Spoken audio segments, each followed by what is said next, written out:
agree with you. I think the difference between the 1960s and the 1990s in terms of these psychedelic compounds is that the 60s entirely lacked any awareness of shamanism or the historical role that these substances had played throughout human history and prehistory. The 60s believed they were inventing this reality for the first time. Now that we have been able to compare the psychedelic experience to the way it is done in the Amazon, in West Africa, in areas where these things have been used and understood for a long time, we now have a model. And it's the model not that you take low doses and go with your friends to a rock concert, but that you take high doses in a situation of sensory isolation, such as a quiet, dark room, and make an inward journey into the self that parallels the journey that shamans have always made to recover lost souls or to cure or to discover the whereabouts of lost objects. So in a way, psychedelic exploration has gained power, respectability, and legitimacy by discovering that its own roots were in a Paleolithic religion of great power and wide distribution. In other words, psychedelic voyaging is not something new. This is how religion was done for the first 1,000,000 years, not the last 2,000 years. This is really the only exception to this rule. And I agree with what you also said about how vast this domain seems to be. Serious psychedelic voyagers, I think, can agree the further in you go to this realm, the larger it appears to be. Really what we are doing is we are discovering the inner richness of organism. That, you know, the richness of the human world is not in owning stuff. The richness of the human world lies in being able to access what is within us. Our minds are not blank slates or merely repositories of traumatic memory. Our minds are doorways into an infinite labyrinth, a kind of Borgesian library of infinite possibilities, and we can choose to open these doorways in whatever sequence or fashion we wish.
That 20,000 years ago on the plains of Africa was the expansion of the human diet, the restless search for new food sources that led our primitive ancestors to include mushrooms in their diet that contained psilocybin, and out of that synergistic bootstrapping effect springs the whole spectrum of human cultural effects, religion, language, poetry, magic, dance, all of these unique expressions of humanness come out of the restlessness of primate organization and the synergy of psychoactive psilocybin in the hominid diet. This is the real missing link. This is the real key to what the factors were that called us forth into humanness.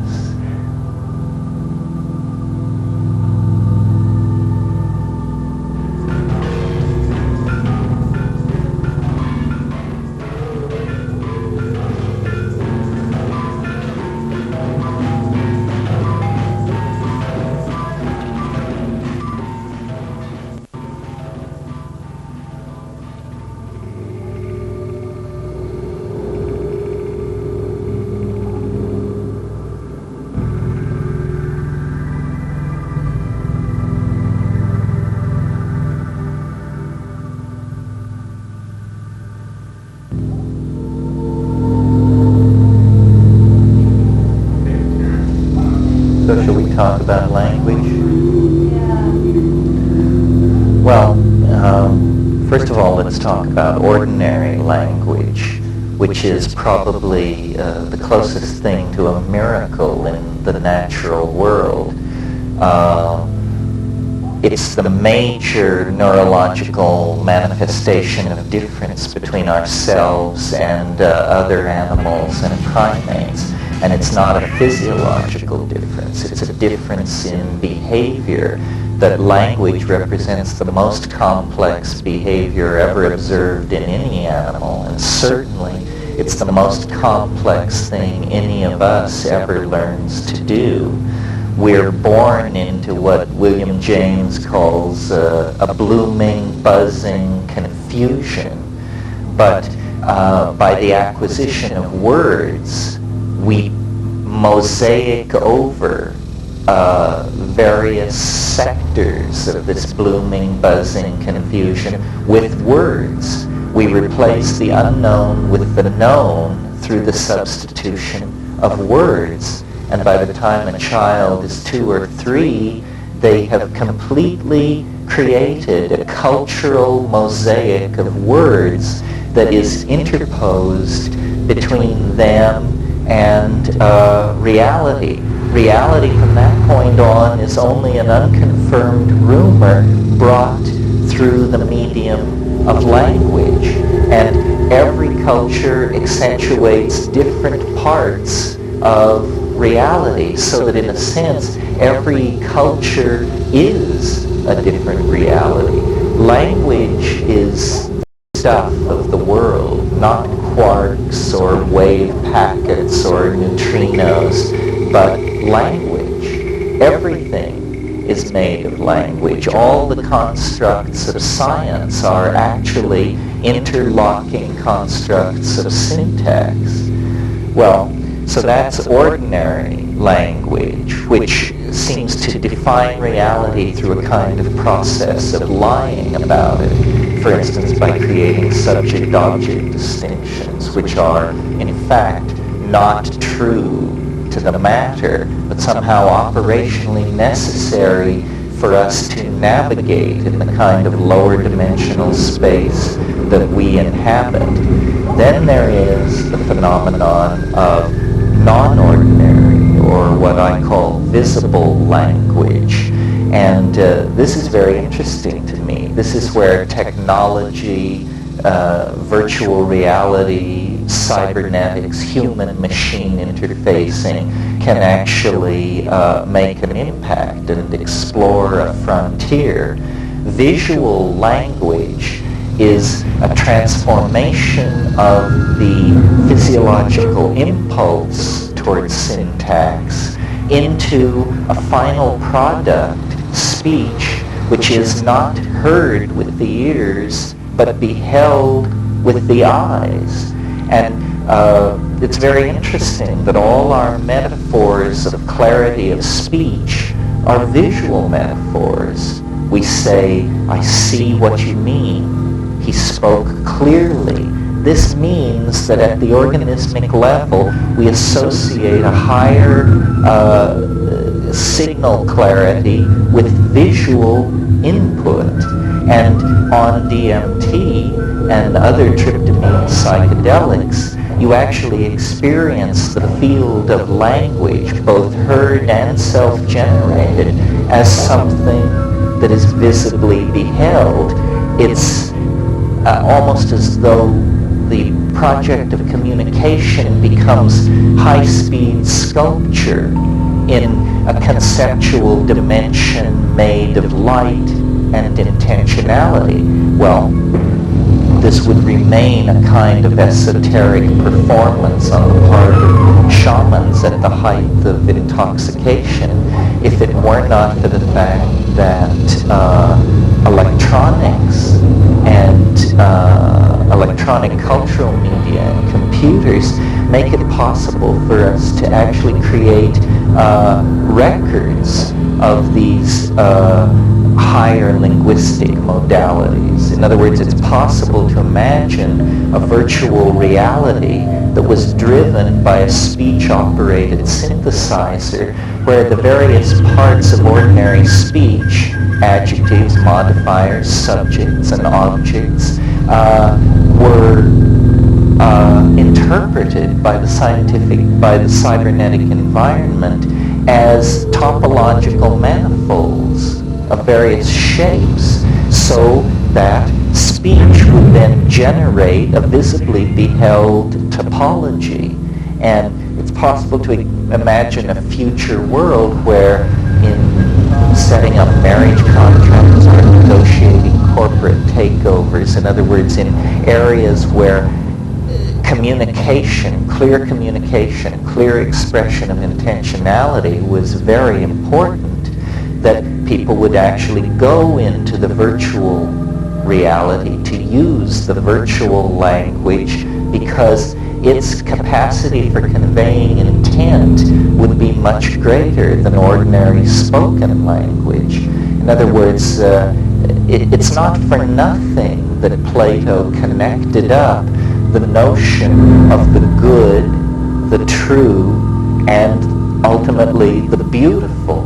And the beautiful of those three concepts is the primary concept, because it is visibly beheld, because it is seen. This is the great convincing power of the psychedelic experience, that it ultimately appeals to us through the sense that we value most, that we existentially relate to as the most authentic, and that is the visual.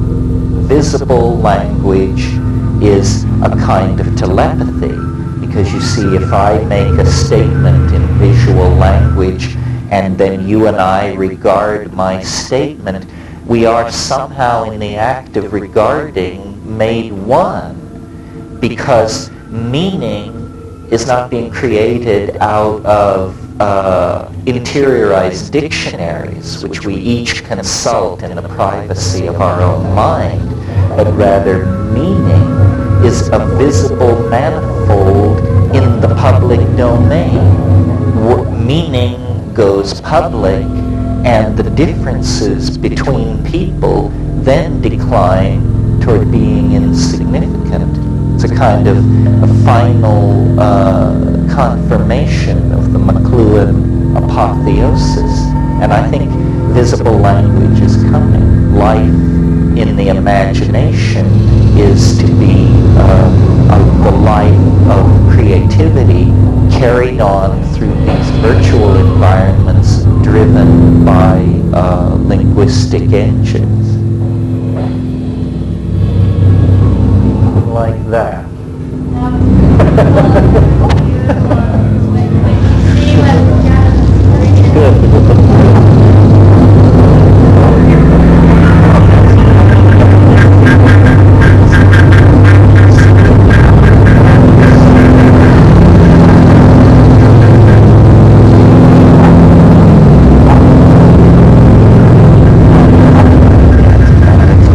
Standard rap, but that spaceships of the future. In other words, the vehicles of the future, which will explore the high frontier of the unknown, will be syntactical vehicles. The engineers of the future will be poets.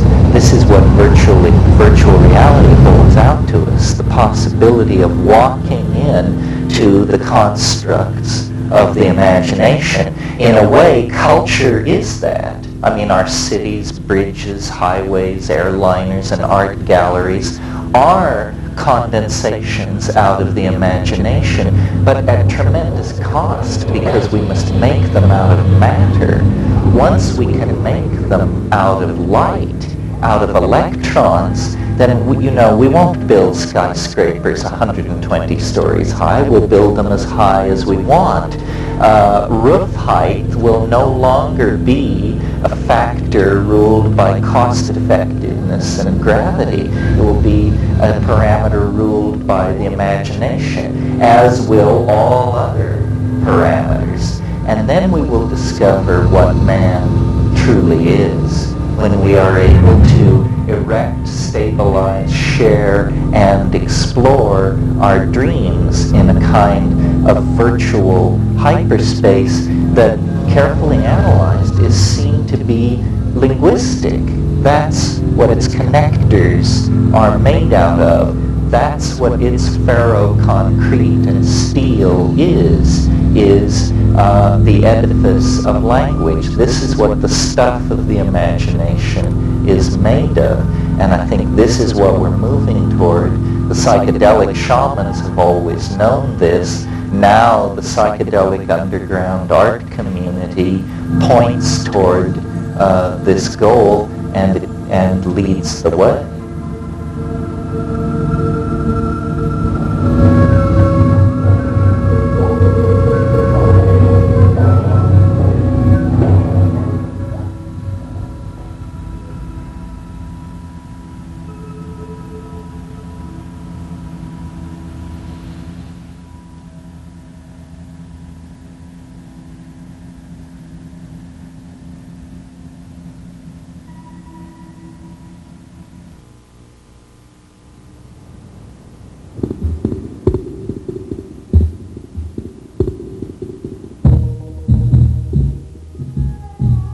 Yes, well, this is a segue from yesterday's discussion about visible language. The notion being that, well, let me review what yesterday was about. It was about the idea that if we could see language, if language were a project of understanding that used the eyes for the extraction of meaning rather than the ears, that it would be a kind of telepathy. There would be both a fusion of the observer with the object observed and with the person communicated with.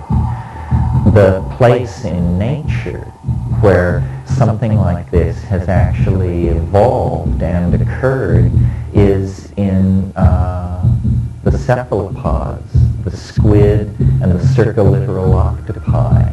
Now these are animals that divided from the human, from the line of development that leads to human beings over 600 million years ago. They're mollusks. They're related to escargot. It's an organism very different from ourselves. Nevertheless, one of the things that evolutionary biologists always talk about is the convergent evolution between the eyes of cephalopods and the eyes of higher mammals. This is because the cephalopods live in an extremely complex visual environment, and in fact they have evolved a form of communication that approximates this visible language that I'm talking about, because these octopi have chromatophores all over the exterior of their bodies. Chromatophores are cells that can change color. Now, many people know that octopi can change color, but they think it's for camouflage, for blending in with the environment. This is not at all the case.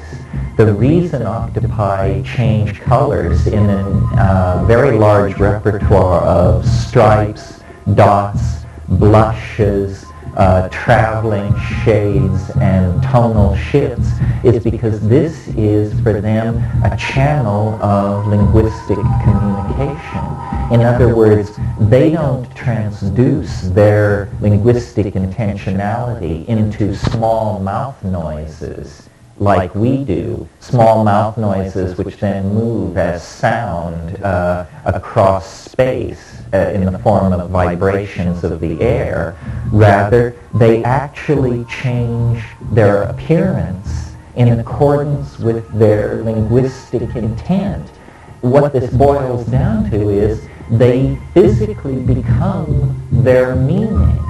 And one octopus observing another is watching the unfolding of internalized neurological states within the organism being reflected in color changes on the surface of the skin.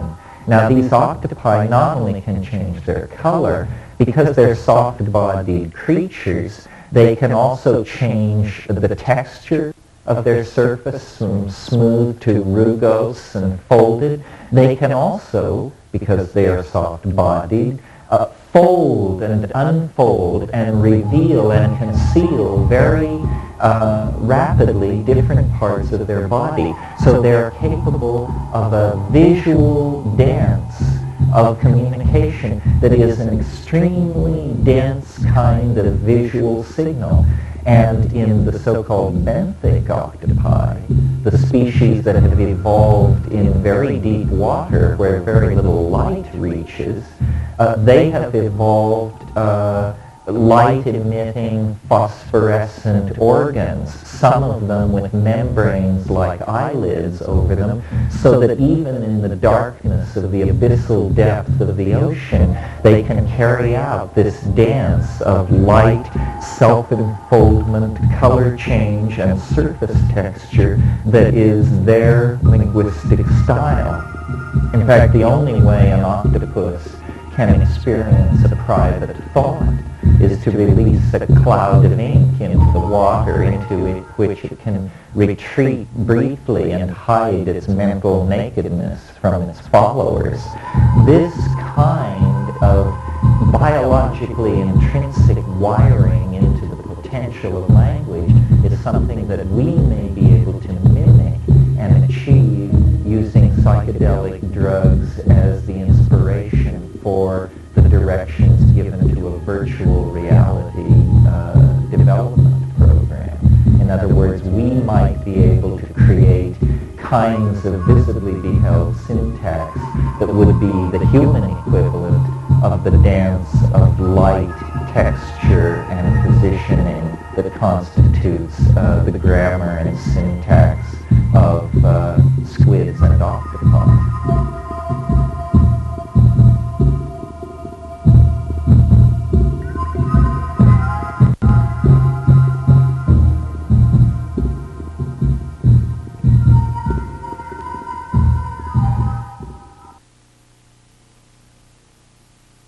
Yes, that's right, because operationally what these psychedelics do is they dissolve cultural conditioning.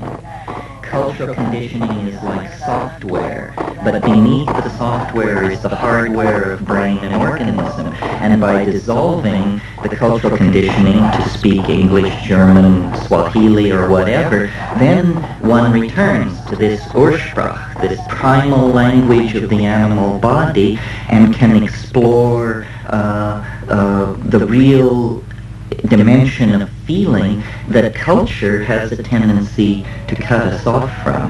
Culture replaces authentic feeling with words.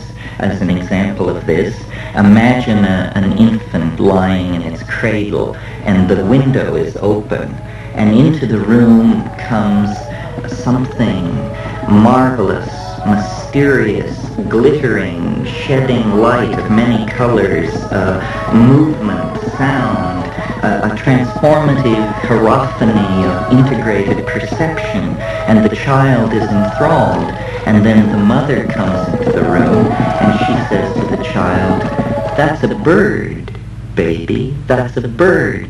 Instantly, the complex wave of the angel, peacock, iridescent, transformative mystery is collapsed into the word. All mystery is gone. The child learns, this is a bird, this is a bird. And by the time we're 5 or 6 years old, all the mystery of reality has been carefully tiled over with words. This is a bird, this is a house, this is the sky, and we seal ourselves in within a linguistic shell of disempowered perception. And what the psychedelics do is they burst apart this cultural envelope of confinement and return us really to the legacy and birthright of the organism.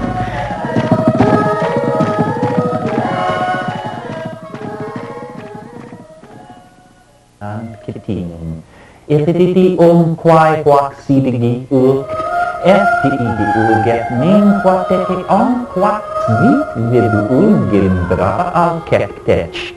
Ningol begagan kekt kwai patapaha kwagang e dolgimi hulkwek papahakantak.